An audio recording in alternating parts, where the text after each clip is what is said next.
मनाचे श्लोक व अर्थ 67.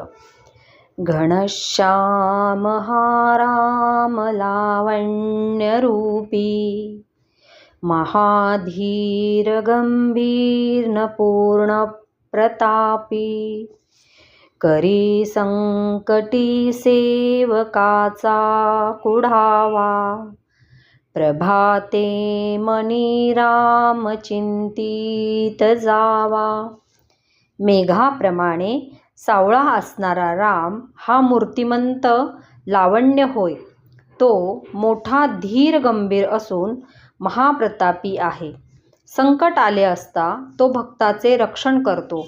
म्हणून पहाटेच्या वेळी रामाचे चिंतन करावे.